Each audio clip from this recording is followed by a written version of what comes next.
Jane Ellis grew up in the shadow of her aunt's opulent mansion in the upscale suburb of Gateshead, a place where wealth was as much a currency as disdain. Orphaned at 5, Jane was taken in by her Aunt Reed, a woman whose polished exterior masked a heart as cold as the marble floors of her home. The Reed family, cousins John, Eliza, and Georgiana, treated Jane as an intruder, a charity case unworthy of their privileged world. At 18, Jane was small, plain, and quiet, her unassuming appearance making her an easy target for their scorn. The Reeds' mansion was a showcase of excess, chandeliers dripping with crystal, walls adorned with modern art, and a staff that catered to every whim. Yet for Jane, it was a prison.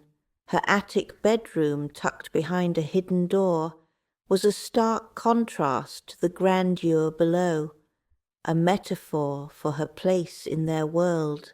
Aunt Reed, a socialite who chaired charity galas, never missed an opportunity to remind Jane of her lowly status. "You should be grateful," she'd say, her voice dripping with condescension. "Without us, you'd be on the streets."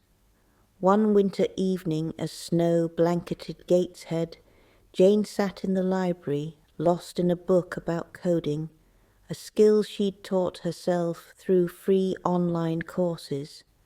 John Reed, now 22 and bloated with entitlement, stormed in.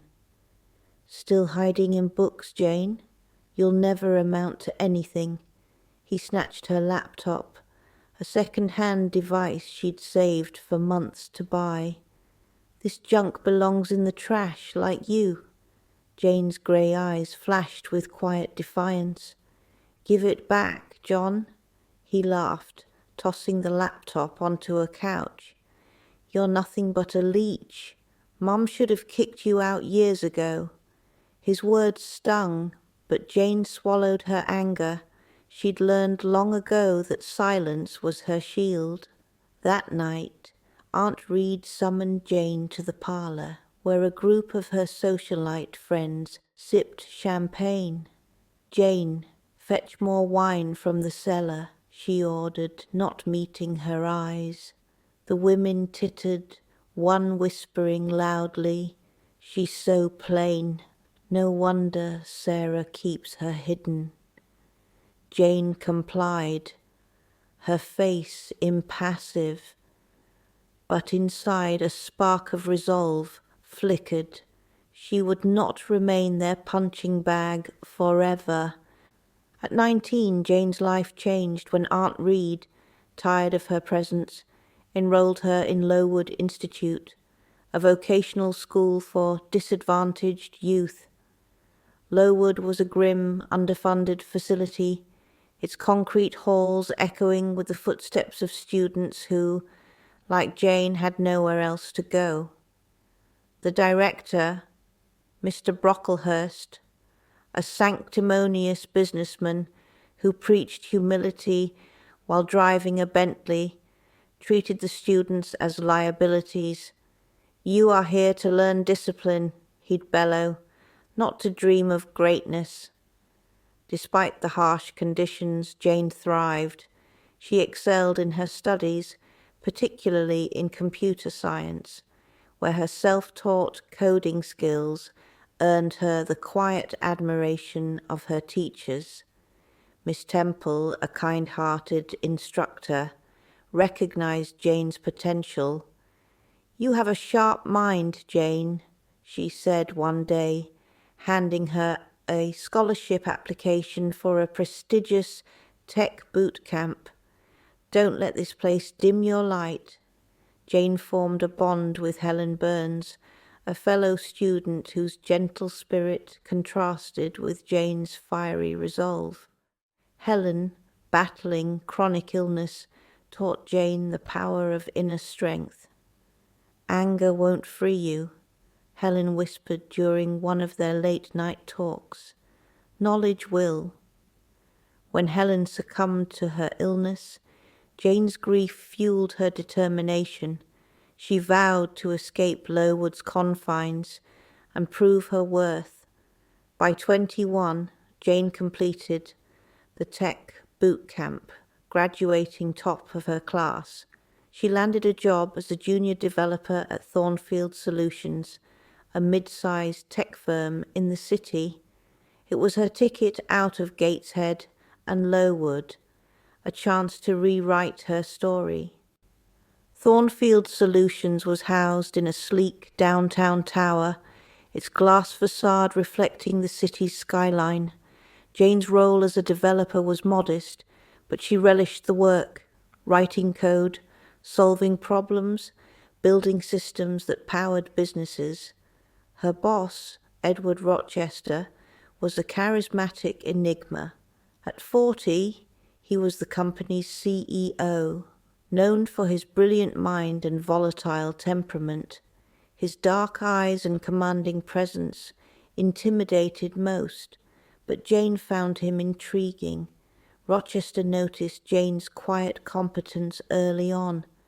Unlike her flashy colleagues, who flaunted designer clothes and networked at corporate galas, Jane wore simple blouses and kept to herself.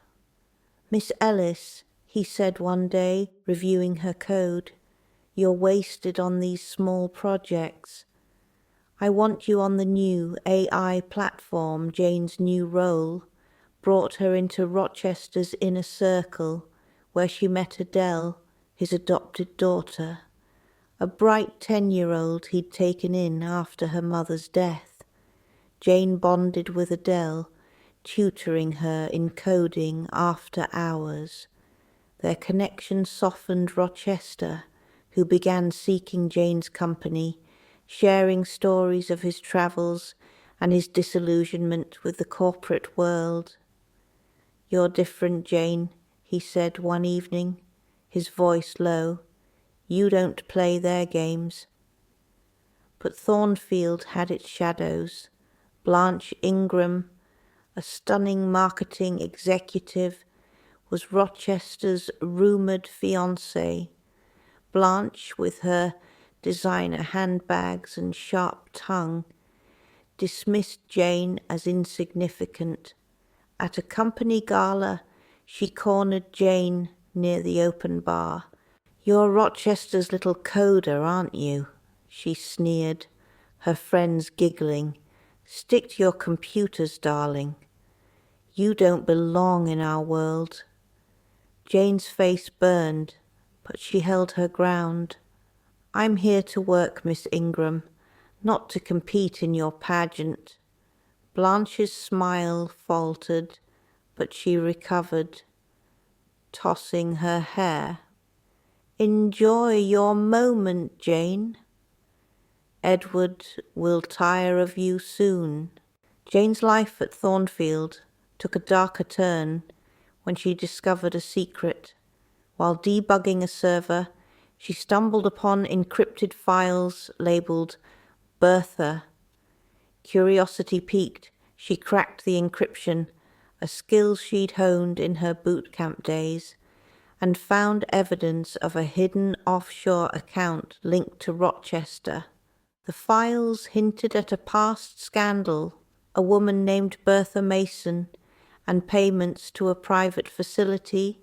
Confronting Rochester, Jane demanded answers. In his penthouse office, he confessed. Bertha was his ex-wife, a brilliant but unstable programmer who'd tried to sabotage Thornfield after their divorce. Rochester had her committed to a private facility, a decision that haunted him.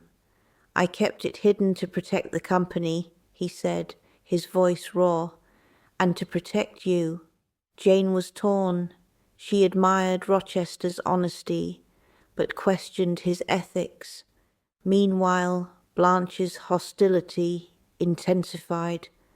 At a board meeting, she publicly mocked Jane's contributions, calling her a glorified typist. The board, dazzled by Blanche's charm, laughed. Jane's hands trembled, but she stayed silent, her mind racing. She recognized Blanche's tactics, humiliation to assert dominance, just like Tiffany's attack on Sarafina. Jane began to uncover more about Blanche. Using her coding skills, she accessed company records and found discrepancies in Blanche's marketing budget. Thousands siphoned into personal accounts. Blanche was embezzling, banking on her status to avoid scrutiny. Jane compiled a dossier, documenting every transaction, every email, every lie. Her opportunity came at Thornfield's annual shareholder meeting. Blanche, dressed in a $5,000 gown, presented a glossy campaign, taking credit for Jane's AI platform. As applause filled the room, Jane stood, her voice steady. "Miss Ingram, your campaign is impressive, but it's built on stolen funds." Gasps echoed. Jane projected her evidence on the screen. Bank statements, emails, timestamps. Blanche's face drained of color. "This is absurd," she stammered. "She's just a jealous nobody."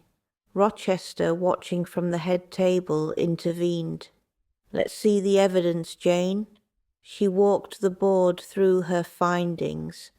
Her plain sweater, a stark contrast to Blanche's glamour.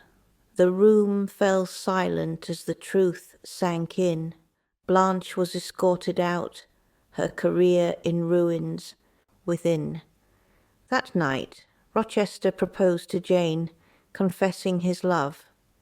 "You're my equal, Jane, in ways Blanche could never be."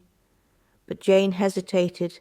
The Bertha secret still troubled her, and she refused to be defined by a man, even one she cared for. "I need time," she said, leaving Thornfield to clear her head. Jane returned to Gateshead, where Aunt Reed was dying. On her deathbed, Reed confessed to hiding a letter from Jane's uncle, a tech mogul who'd left her a fortune. "I hated you," Reed whispered. "You were better than us, even as a child." The revelation stunned Jane. At 22, she was a millionaire, but she'd kept it secret, just as Sarafina had. Armed with her inheritance, Jane returned to Thornfield, only to learn of a crisis. Bertha, released from her facility, had hacked Thornfield's servers, threatening to leak sensitive data. Jane, now a silent investor in the company, worked tirelessly to secure the system, her skills saving Thornfield from collapse. Rochester, humbled, offered her a partnership, not just in business but in life. Jane confronted her past one final time. She invited the Reeds to a meeting, presenting herself as the new co-owner of Thornfield Solutions. John, now struggling financially, scoffed.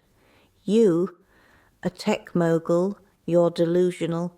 Jane calmly displayed her portfolio, millions in assets, shares in Thornfield and patents under her name. Eliza and Georgiana, once her tormentors, sat speechless. "I forgive you," Jane said, echoing Sarafina's moral clarity, "but I won't forget. Your cruelty shaped me, but it didn't break me." She offered them a choice: work entry-level jobs at Thornfield to learn humility, or leave empty-handed. John stormed out, but Eliza, humbled, accepted. Jane married Rochester on her terms, as an equal. Together they rebuilt Thornfield, with Adele thriving under their care. Jane established a foundation, funding tech education for disadvantaged youth, ensuring no one felt as powerless as she once did.